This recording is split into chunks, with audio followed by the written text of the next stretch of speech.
സംസ്ഥാനത്തെ ജയിലുകളിൽ ആവശ്യത്തിന് സുരക്ഷാ ജീവനക്കാരില്ലാത്തതിനാൽ ജയിൽ മാനദണ്ഡങ്ങൾക്കനുസരിച്ച് സുരക്ഷ ഒരുക്കാൻ കഴിയില്ല. സുരക്ഷ ഒരുക്കേണ്ട ജീവനക്കാർ മറ്റ് ജയിൽ വ്യവസായ സംരംഭങ്ങളിലും പണിയെടുക്കണം. 24 മണിക്കൂറും പണിയെടുപ്പിച്ച് മാനസികമായി പീഡിപ്പിക്കുന്നു എന്ന് ഉദ്യോഗസ്ഥർ ആരോപിക്കുന്നു. സംസ്ഥാനത്തെ ഓരോ ജയിലുകളിലും അനുവദിച്ചതിനേക്കാൾ കൂടുതൽ തടവുകാരാണ് ശിക്ഷ അനുഭവിച്ച കഴിയുന്നത്. എന്നാൽ തടവുകാർക്കനുസരിച്ചുള്ള സുരക്ഷാ ജീവനക്കാർ ജയിലുകളിലില്ല.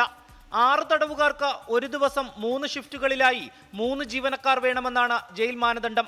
എന്നാൽ ആ നിയമങ്ങളൊന്നും പാലിക്കപ്പെടുന്നില്ല.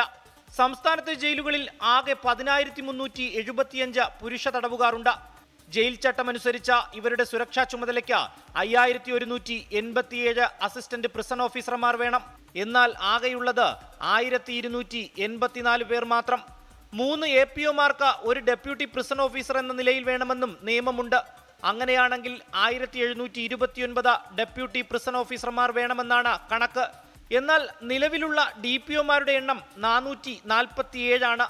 ആകെയുള്ള സുരക്ഷാ ജീവനക്കാരെയാണ് മറ്റ് ഓഫീസ് ഡ്യൂട്ടികൾക്കും ഉപയോഗിക്കുന്നത്. സുരക്ഷയൊരുക്കേണ്ട ജീവനക്കാർ ജയിൽ വ്യവസായ സംരംഭങ്ങളിലും പണിയെടുക്കണം. ഒരു സുരക്ഷാ ഉദ്യോഗസ്ഥൻ 2 മണിക്കൂർ തുടർച്ചയായി പണിയെടുത്താൽ 4 മണിക്കൂർ വിശ്രമം അനുവദിക്കണമെന്നാണ്. എന്നാൽ ഇതൊന്നും പാലിക്കപ്പെടുന്നില്ല.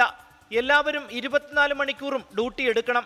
അമിത ജോലിഭാരം നൽകി മാനസികമായി പീഡിപ്പിക്കുന്നുവെന്നാണ് ഉദ്യോഗസ്ഥർ പറയുന്നത്. ഒരു തരത്തിലുള്ള ജയിൽ നിയമങ്ങളും പാലിക്കപ്പെടുന്നില്ലെന്നും ആക്ഷേപമുണ്ട്. റിനു ശ്രീധർ, 24, തിരുവനന്തപുരം.